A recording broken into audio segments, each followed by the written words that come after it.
Sir, വളരും തോറും പിളരും, പിളരും തോറും വളരും എന്ന ചൊല്ല് അന്വർത്ഥമാക്കിയ ഒരു പാർട്ടിയാണ് കേരള കോൺഗ്രസ്. ഇപ്പോൾ ഇതാ കേരള കോൺഗ്രസ് മാണി ഗ്രൂപ്പ് വീണ്ടും പിളരുമെന്നാണ് കേൾക്കുന്നത്. എന്താണ് ഇതിൻ്റെ സത്യാവസ്ഥ? ഈ കെ എം മാണി പറഞ്ഞ ചൊല്ലാണ്. ആ ചൊല്ല് വളരെ അർത്ഥവത്താണ്. അത് പിളരുന്നതിലൊന്നും ആർക്കും ഒരു അതിശയമോ ഞെട്ടലോ ഒന്നുമില്ല. പിളരാതിരിക്കുമ്പോഴാണ് ഞെട്ടലാകുന്നത്. പിളരാതിരിക്കുവാൻ എനിക്കാവതില്ല, ഞാൻ കേരള കോൺഗ്രസ് അല്ലേ എന്ന് നമുക്ക് പറയേണ്ടി വരും. ഒരു കാവ്യഭംഗിയോടുകൂടി പറയേണ്ടി വരും. ഇപ്പം ജോസ് കെ മാണി പിളരുമോ എന്ന് ചോദിക്കാൻ കാരണം, ജോസ് കെ മാണി എന്ന് പറഞ്ഞാൽ കേരള കോൺഗ്രസ്. പാലയിൽ ജോസ് കെ മാണിക്ക് ഇപ്പോൾ ഒരു ഗതിയില്ലാത്ത അവസ്ഥയാണ്. പാലയിൽ 2021 തോറ്റു. പിന്നെ പാർലമെൻറ്റ് തിരഞ്ഞെടുപ്പിൽ കേരള കോൺഗ്രസിൻ്റെ കാപ്പൻ അല്ല ആരായിരുന്നു? ഫ്രാൻസിസ് ജോർജ് ആണ് കോട്ടയത്ത് മത്സരിച്ച. അവർ തോറ്റു. ഫ്രാൻസിസ് ജോർജ് ജയിച്ചു. കേരള കോൺഗ്രസിന്റെ സ്ഥാനാർത്ഥി ചാഴിക്കാടൻ തോറ്റു. അപ്പോൾ അത് ചാഴിക്കാടൻ തോറ്റത് അവർക്ക് വലിയ ക്ഷീണമുണ്ടാക്കി എന്നുള്ളതാണ്.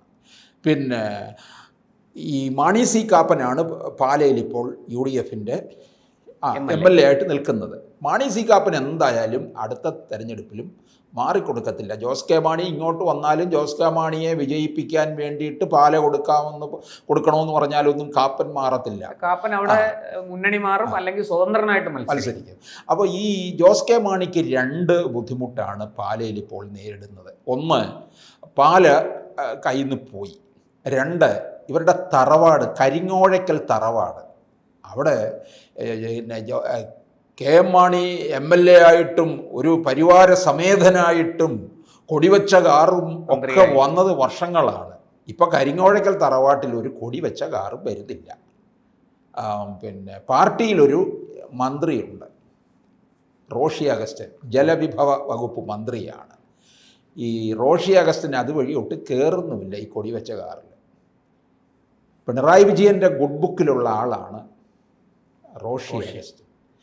ജോസ് കെ മാണി, അതായത് അടുത്ത തെരഞ്ഞെടുപ്പിൽ, നിയമസഭാ തെരഞ്ഞെടുപ്പിൽ കോൺഗ്രസും ലീഗും ഒന്നാഞ്ഞു പിടിച്ചു കഴിഞ്ഞാൽ മറുപക്ഷത്തേക്ക് പോകാനായിട്ട് ഒരു തയ്യാറെടുപ്പിൽ നിൽക്കുകയാണ് മാനസികമായ. പക്ഷേ അങ്ങനെ പോകുമ്പോൾ കേരള കോൺഗ്രസ്സിൽ മൊത്തത്തോടുകൂടി പോകാൻ തയ്യാറാകത്തില്ല. എപ്പോഴും കേരള കോൺഗ്രസ് എങ്ങനെ നിൽക്കുന്നു എന്ന് ചോദിച്ചാൽ, പള്ളികളും പട്ടക്കാരും എവിടെ നിൽക്കുന്നുവോ അവിടേക്ക് മാത്രമാണ് ജോസ് കെ മാണി പോകുക. കാരണം അതിൻ്റെ പിൻബലമുണ്ട്. പള്ളിയുടെ പിന്തുണ ഏത് മുന്നണിക്കാണോ ആ മുന്നണിയിലേക്കായിരിക്കും ജോസ് കെ മാണി പോവുക. LDFിലേക്ക് 2021 പോയതും ആ അടിസ്ഥാനത്തിലാണ്.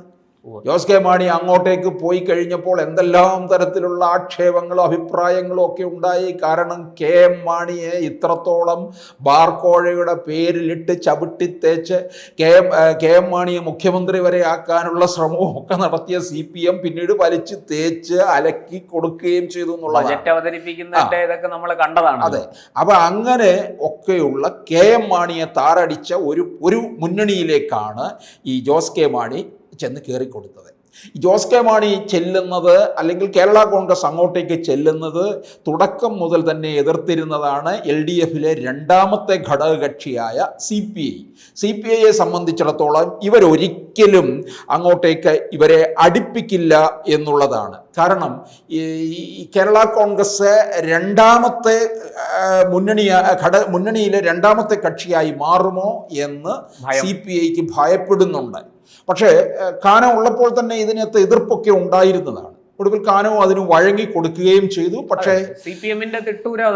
CPIയുടെ മുകളിലേക്ക് കേരള കോൺഗ്രസിനെ കൊണ്ടുവന്നില്ല എന്നുള്ളതാണ്. ജോസ് കെ മാണി പാലയിൽ നിന്ന് ജയിച്ചു വന്നിരുന്നാൽ ജോസ് കെ മാണി ബാർഗെയിൻ ചെയ്യുമായിരുന്നു. ജോസ് കെ മാണിക്ക് ബാർഗെയിനിങ് സ്വഭാവമുണ്ട്. ആ ബാർഗെയിനിങ് ഒഴിവാക്കാൻ വേണ്ടി തന്നെയാണ് പിണറായി വിജയൻ അവിടെ തോൽപ്പിച്ചത് എന്ന്. പിണറായി വിജയൻ തോൽപ്പിച്ചോ എന്ന് ചോദിച്ചാൽ LDFിൻ്റെ ഒരു പ്രവർത്തനം അത്തരത്തിലായിരുന്നു അവിടെ നടന്നത്. അങ്ങനെ ഒരു പിന്നാമ്പുറ കഥ നിൽക്കുന്നുണ്ട്. ഇപ്പോൾ വേണ്ടത്ര പരിഗണന ജോസ് കെ മാണി വിഭാഗത്തിന് LDFിൽ നിന്ന് കിട്ടുന്നില്ല എന്ന് ജോസ് കെ മാണിക്കും അനുയായികൾക്കും അഭിപ്രായമുണ്ട്. അതുകൊണ്ട് അതിൽ തുടരണമോ വേണ്ടയോ എന്നുള്ളതിലേക്കാണ് ഇവരുടെ ചർച്ച പോകുന്നത്. ഇതിനകത്ത് ലീഗാണ് വളരെ പരിശ്രമിക്കുന്നത്. എങ്ങനെയെങ്കിലും ജോസ് കെ മാണി വിഭാഗത്തിനെ ഇവിടേക്ക് കൊണ്ടുവരണം, മുന്നണി ശക്തിപ്പെടുത്തണം, 26-ൽ അധികാരത്തിൽ വരണം. അത് പിന്നെ കോൺഗ്രസ് ജോസ് കെ മാണി അടുക്കൽ നേരിട്ട് ചർച്ച നടത്തുന്നില്ല, ലീഗിനെയാണ് നിർത്തിയിരിക്കുന്നത്. കാരണം അന്ന് ഈ ജോസ് കെ മാണി ഇറങ്ങിപ്പോയ സമയത്ത് UDF ഒന്ന് ആഞ്ഞ് പിടിച്ചിരുന്നുവെങ്കിൽ പിടിച്ചു നിർത്താൻ കഴിയുമായിരുന്നു ആ ലോക്സഭാ സീറ്റിൻ്റെ രാജ്യസഭാ സീറ്റിൻ്റെ കാര്യത്തിലൊക്കെ.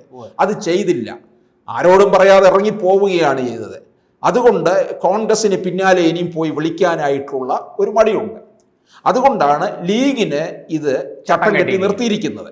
അപ്പം ലീഗ് എന്താണ്, ലീഗുമായിട്ടുള്ള ഒരു ബാർഗെയിനിങ് ഒക്കെ നടക്കുന്നുണ്ട് എന്നാണ് അറിയുന്നത്. ലീഗ് ഒരുപാട് വിട്ടുവീഴ്ച ചെയ്യാനും തയ്യാറാകുന്നു. വിട്ടുവീഴ്ച ചെയ്യാൻ തയ്യാറാകുന്നതെന്ന് ചോദിച്ചാൽ പാല എന്തായാലും കൊടുക്കില്ലല്ലോ കാപ്പൻ. അതുകൊണ്ട് ജോസ് കെ മാണിക്ക് സുരക്ഷിതമായ ഒരിടത്തിലേക്ക് പോകണം. കാരണം UDF അധികാരത്തിൽ വന്നാൽ ജോസ് കെ മാണിക്ക് അതിൽ ഒരു പ്രധാനപ്പെട്ട വകുപ്പുണ്ട്. എന്തിന്? ധനവകുപ്പ് തന്നെ ചിലപ്പോൾ ചോദിച്ചു എന്നിരിക്കാം. ചോദിച്ചു എന്നല്ല, ചോദിക്കും. തൻ്റെ അച്ഛൻ വഹിച്ചിരുന്ന വകുപ്പ് തന്നെ കൈകാര്യം ചെയ്യണമെന്നും അതേ പ്രൗഢി തനിക്കും തിരിച്ചു കൊണ്ടുവരണമെന്നും ജോസ് കെ മാണി ആഗ്രഹിക്കുന്നുണ്ട്. അതുകൊണ്ട് സുരക്ഷിതമായ ഒരിടത്ത് നിർത്തി ജയിപ്പിക്കണം. അപ്പോൾ ലീഗ് നോക്കുന്നത് ലീഗിന്റെ ഒരു സീറ്റ് കൊടുക്കാൻ, തിരുവമ്പാടി സീറ്റ് കൊടുക്കാൻ തയ്യാറാണ്. ചർച്ചയായ ഒരു വിഷയമായിരുന്നു. കാരണം മലബാറിലേക്ക് ജോസ് കെ മാണിയെ പറിച്ചു നടുക ക്കാരൊക്കെ ഒരുപാടുണ്ട്. പിന്നെ ലീഗിന്റെ സുരക്ഷിതമായ ഇടമാണ്. പക്ഷെ എന്ന് വിചാരിച്ച് തിരുവമ്പാടി ഇപ്പോൾ ലീഗിന്റെ കൈവശമല്ല, CPM-ന്റെ കയ്യിലാണ്.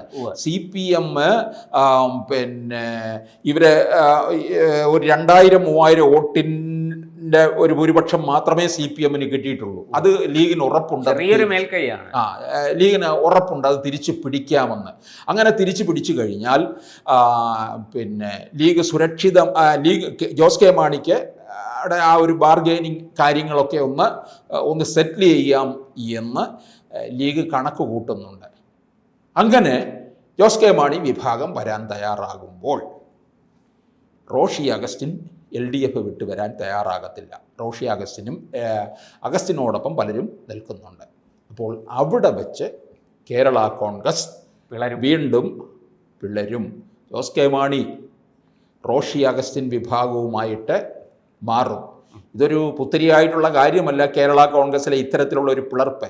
ഇനി കേരള കോൺഗ്രസ് ജോസ് കെ മാണി വിഭാഗം UDF-ലോട്ട് വരുന്നതിൽ ജോസഫ് വിഭാഗത്തിനും അത്ര താല്പര്യമൊന്നുമില്ല. കാരണം PJ ജോസഫ് വലിയ ബാർഗെയിനിങ് കക്ഷി തന്നെയാണ്. പിന്നെ അതുകൊണ്ട് PJ ജോസഫ് അദ്ദേഹത്തിൻ്റെ മകനെയും ഇറക്കിയിട്ടുണ്ട്. ജോസ് കെ മാണിക്ക് ഇവിടെ ആധിപത്യം കൊടുക്കുന്നതിനോട് ജോസഫ് വിഭാഗത്തിന് എതിർപ്പുണ്ട് താനും. അപ്പോൾ അതെങ്ങനെ കൈകാര്യം ചെയ്യും എന്നുള്ളത് UDF-നകത്തെ പ്രശ്നമായിട്ട് നിൽക്കുകയാണ്. അപ്പോൾ ഇതൊക്കെ UDF അധികാരത്തിൽ വരും എന്നുള്ള കണക്ക് കൂട്ടലാണ് ഇത്തരത്തിലുള്ള ചർച്ചകളും നീക്കങ്ങളും പിന്നാമ്പുറ വർത്തമാനങ്ങളും ഒക്കെ നടക്കുന്നത്. അപ്പോൾ ഇത് ഏത് തരത്തിലേക്ക് കാര്യങ്ങൾ മുമ്പോട്ട് പോകുമെന്നുള്ളത് ഈ തദ്ദേശ തെരഞ്ഞെടുപ്പ് കഴിയുമ്പോൾ ഒന്നും കൂടെ ചിത്രം വ്യക്തമാകും. തദ്ദേശ തെരഞ്ഞെടുപ്പിനെ മുഴുവനായിട്ട് ആശ്രയിക്കാൻ പറ്റില്ല.